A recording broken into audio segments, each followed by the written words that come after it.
بسم اللہ الرحمن الرحیم۔ السلام علیکم۔ حضرت عبداللہ بن عباس رضی اللہ تعالیٰ نے فرمایا کہ حضرت آدم علیہ السلام کی تخلیق سے تقریباً 2000 سال پہلے اللہ تعالیٰ نے زمین پر جنوں کو آباد کیا۔ جب جنات زمین میں فساد پھیلانے اور آپس میں قتل و غارت کرنے لگے تو اللہ تعالیٰ نے ابلیس کو فرشتوں کی میت میں بھیجا کہ جنات کو سمندروں اور جزیروں کی طرف بھگا دو۔ ابلیس نے فرشتوں کو ساتھ لے کر جنات کو سمندروں اور جزیروں کی طرف بھگا دیا۔ ابلیس خود بھی جنات کی نسل میں سے تھا، لیکن کثرت عبادت کی وجہ سے اللہ تعالیٰ نے اسے فرشتوں کا سردار بنا دیا۔ فرشتوں کا سردار بننے کی وجہ سے ابلیس میں غرور اور تکبر پیدا ہو گیا۔ اس نے یہ سمجھا کہ مجھے آسمان اور زمین میں اتنا بڑا مقام اس لیے ملا ہے کہ میں اللہ تعالیٰ کے نزدیک تمام مخلوقات سے افضل ہوں۔ اللہ تعالیٰ کو اس کا غرور اور تکبر پسند نہیں آیا، اور اسی وقت اللہ تعالیٰ نے فرشتوں کے سامنے ایک ایسی مخلوق کو پیدا کرنے کا اظہار فرمایا جو زمین میں اللہ تعالیٰ کی نبیت کرے۔ فرشتے زمین پر جنات کے آپس کی لڑائی جھگڑوں اور خون ریزی کو دیکھ چکے تھے۔ اس کو سامنے رکھتے ہوئے انہوں نے اولاد آدم کے بارے میں بھی یہ خدشہ ظاہر کیا کہ یہ بھی آپس میں خون ریزی کا ارتکاب کر سکتے ہیں۔ حضرت آدم علیہ السلام کی عزت و تکریم کرتے ہوئے اللہ رب العزت نے انہیں اپنے مبارک ہاتھوں سے تخلیق فرمایا اور فرشتوں سے سجدہ کروا کر آپ علیہ السلام کی خوب عزت افزائی فرمائی۔ جب اللہ تعالیٰ نے فرشتوں کو حکم دیا کہ حضرت آدم علیہ السلام کو سجدہ کرو تو تمام فرشتوں نے اللہ تعالیٰ کے حکم کی تعمیل میں سجدہ کیا۔ ابلیس چونکہ کثرت عبادت کی وجہ سے فرشتوں کے ساتھ رہتا تھا، لہٰذا اسے بھی فرشتوں کے ساتھ حضرت آدم علیہ السلام کو سجدہ کرنے کا حکم دیا گیا، مگر ابلیس حضرت آدم علیہ السلام کی عزت و فضیلت کو دیکھ کر حسد کرنے لگا اور تکبر کرتے ہوئے انہیں سجدہ کرنے سے انکار کر دیا۔ اللہ رب العزت نے اس سے سجدہ نہ کرنے کی وجہ پوچھی تو اس نے جواب دیا، میں آدم علیہ السلام سے بہتر ہوں۔ جب ابلیس نے اللہ تعالیٰ کی نافرمانی کرتے ہوئے حضرت آدم علیہ السلام کو سجدہ کرنے سے انکار کر دیا تو اللہ رب العزت نے اس کا مقام و مرتبہ چھین کر قیامت تک کے لیے اسے ملعون مردود قرار دے کر جنت سے نکل جانے کا حکم دے دیا۔ حضرت آدم علیہ السلام کو اللہ تعالیٰ نے اپنے ہاتھوں سے تخلیق کر بلند مرتبہ عطا کیا اور فرشتوں سے سجدہ کروا کر آپ علیہ السلام کے شرف و منزل پر مہر تصدیق لگا دی۔ پھر آپ علیہ السلام کو مختلف چیزوں کے نام سکھا کر فرشتوں پر علمی برتی ثابت کی۔ جب اللہ عز و جل وہی نام فرشتوں سے پوچھے تو فرشتوں نے عرض کیا، ہمیں تو صرف وہی علم ہے جو آپ نے ہمیں عطا کیا ہے۔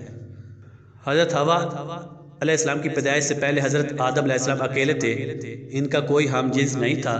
اللہ سبحانہ تعالیٰ نے ان کی دلجوئی اور تسکین کے لیے انہی کے جسم میں سے بائیں طرف کی چھوٹی پسلی سے حضرت حوا علیہ السلام کو پیدا فرمایا اور ان کی بیوی بنا کر انہیں جنت میں رہنے کا حکم دیا۔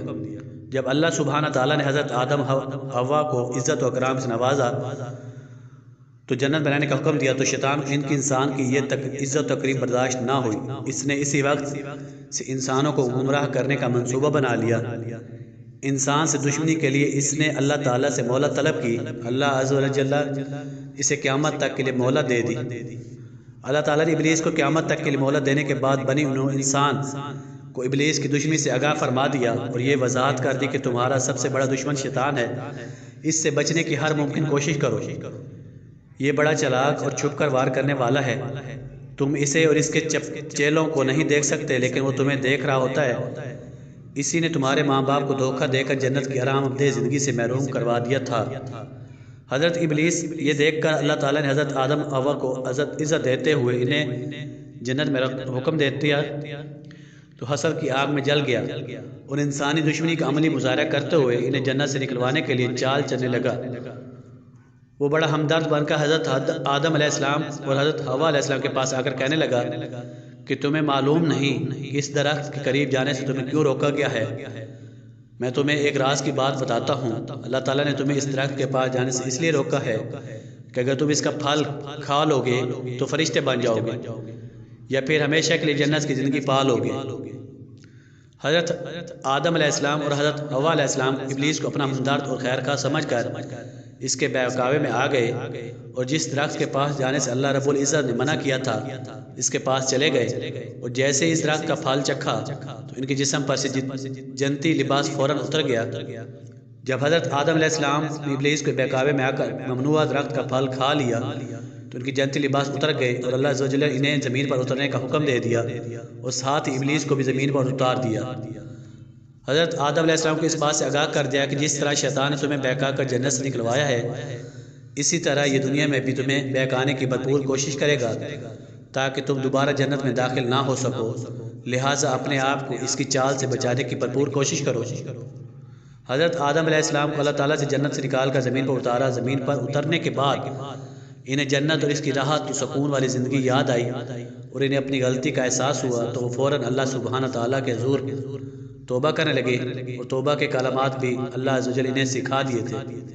حضرت آدم علیہ السلام کو پیدا فرمانے کے بعد جب اللہ رب العزت نے آپ علیہ السلام کی پشت پر ہاتھ پھیرا تو آپ علیہ السلام کی تمام اولاد آپ علیہ السلام کی پشت سے ظاہر ہو گئی۔ پھر اللہ عز و جل نے آپ علیہ السلام کے سامنے آپ علیہ السلام کی تمام اولاد سے اپنی توحید کا پکا عہد و پیمان لیا۔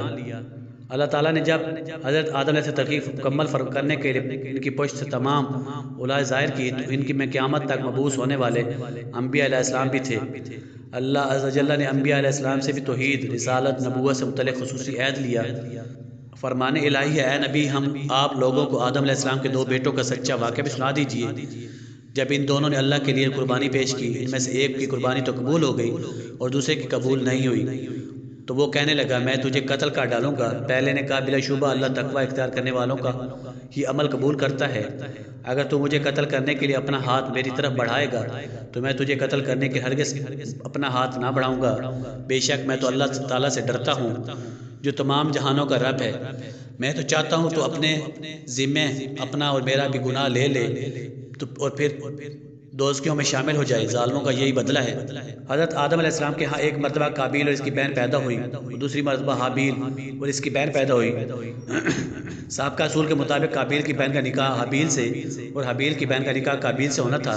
اتفاقی طور پر قابیل کی بہن حابیل کی بہن کی نسبت زیادہ خوبصورت تھی، اس لیے قابیل نے چاہا کہ اس کی شادی حابیل کی بہن کے بجائے خود اپنی ہی بہن سے ہو جائے۔